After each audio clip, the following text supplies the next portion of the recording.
Travel along, Catholic pilgrims, for 1 year as we read through St. Faustina's diary. Join me, Amy Thomas, each day for a short reading out of the diary which brought us a deeper understanding of Christ's divine mercy. How's it going, Catholic pilgrims? Welcome to day 150 of our readings from St. Faustina's diary.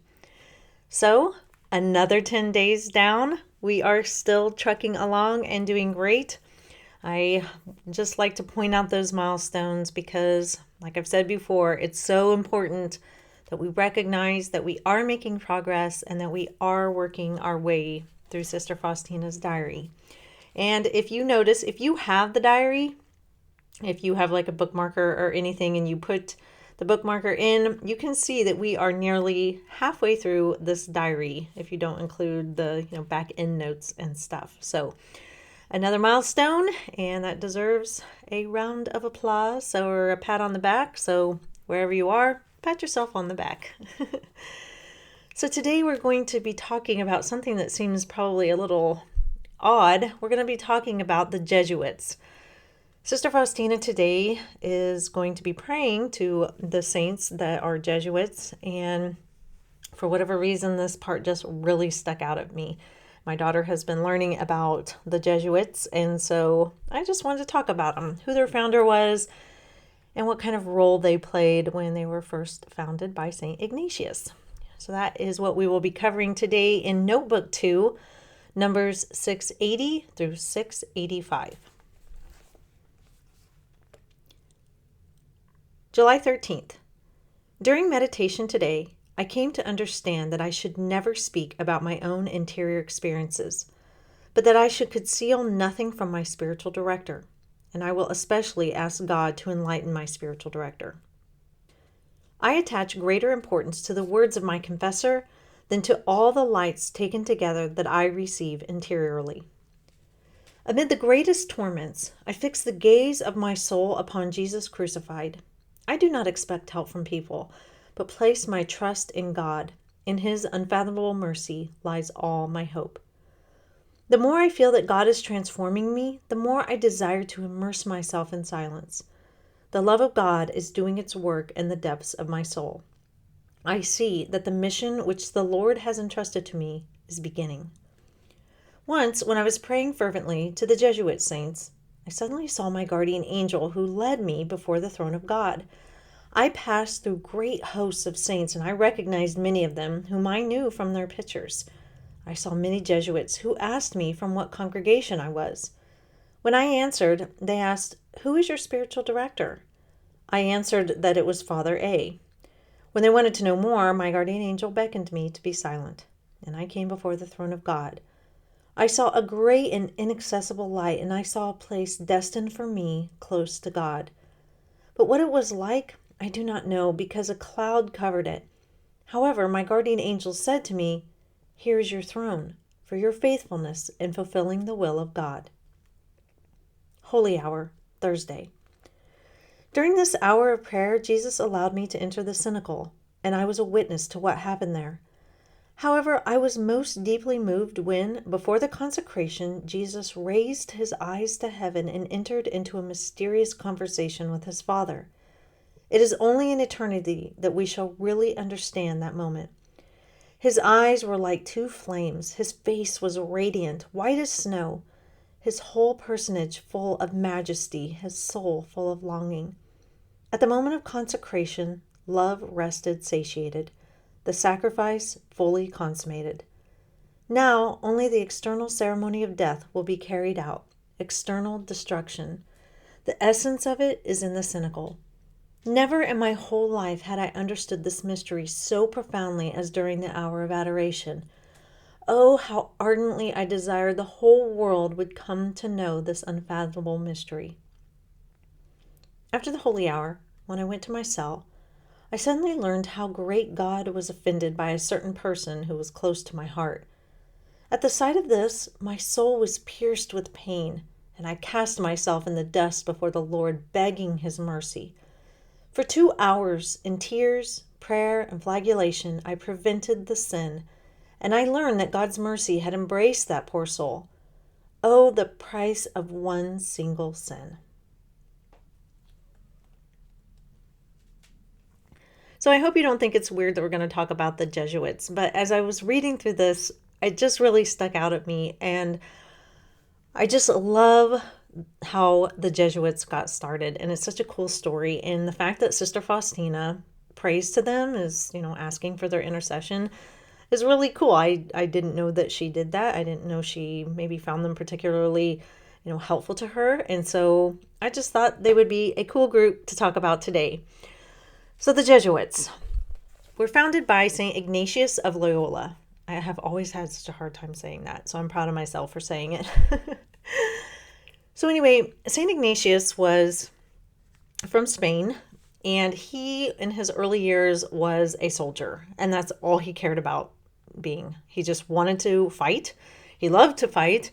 He loved to go to war. He loved to be in battle, and his, whole purpose in life was to be a soldier. Well, in one particular battle, he was wounded by a cannonball. It came and shattered his leg, and he was pretty much holed up in a hospital bed while it healed, and it was pretty horrific. I mean, they tried to heal it. I think they had to re-break his leg because it wasn't setting right. It was pretty awful. And so while he was resting and healing up, he was bored, and so he wanted something to read. And all that they had for him to read were religious books. And he wasn't super thrilled about it. He actually wanted something that was a little more like adventurous, stories about maybe possibly going to war and things like that. But he was so bored that he was like, okay, bring it to me. And he started to read these religious books, these Catholic books, and they changed his life. And he had an absolute conversion. And so he decided, I have to turn away from my ways. And so he went on pilgrimage. He went to, I believe it was the Holy Land. He went to Rome. He came back, and he decided that he was going to go to university and study and preach and teach.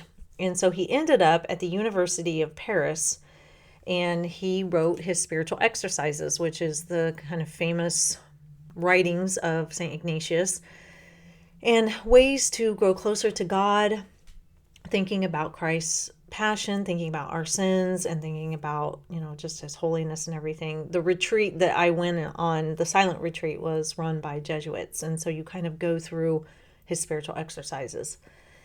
So anyway, while he's there, he has 6 other guys there with him, one of them who is St. Francis Xavier.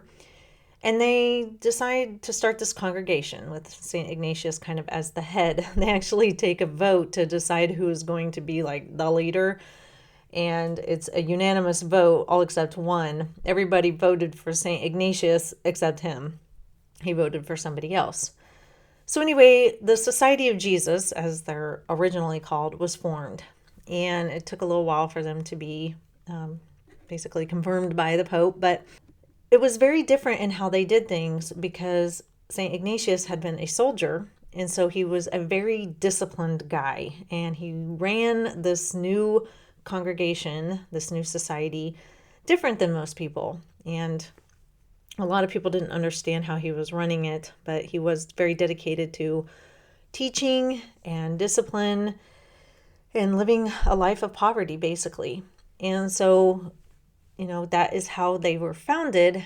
And St. Francis Xavier, who was one of the 7, the original 7, as we know, he went on to really transform the East.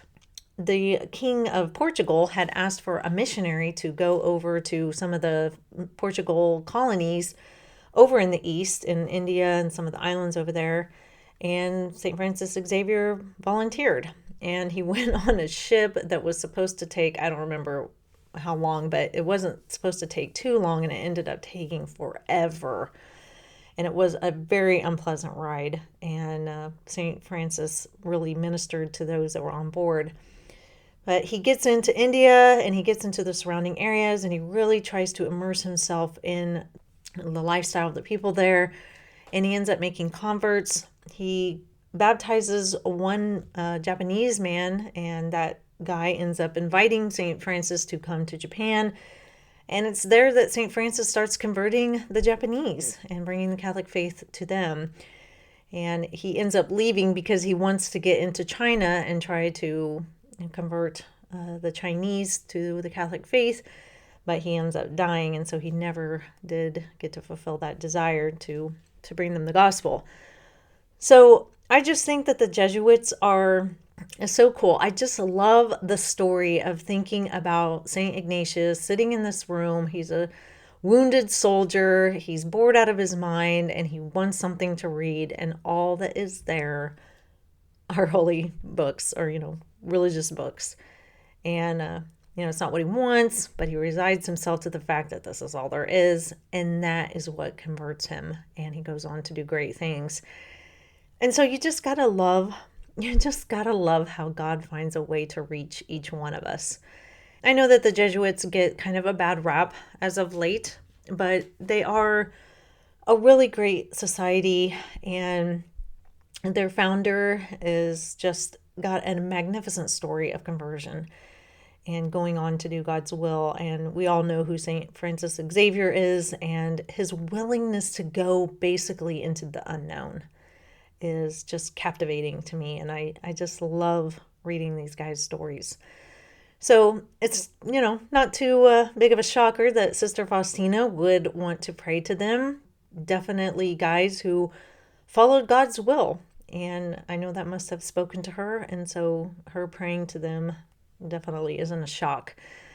And so maybe, if you are struggling in your faith life, or maybe struggling to find a saint to connect with, check out some of the Jesuits. They have some great stories. And the Jesuits were the ones that were the first French people to come over to North America and start spreading the gospel up into Canada and the northern parts of America. Some hardcore guys. I mean, they went into the unknown, and that's what I love about their stories is they were just so willing to go where no one else had gone and go on an adventure, go on a mission, bring the gospel to the ends of the earth. And so, if you're struggling to find your purpose, find your mission, or if you're struggling with fear, the Jesuits are some great saints to ask for their intercession. So that is all for today, Catholic Pilgrims. I will see you back here for day 151. And until then, live the faith boldly and travel well.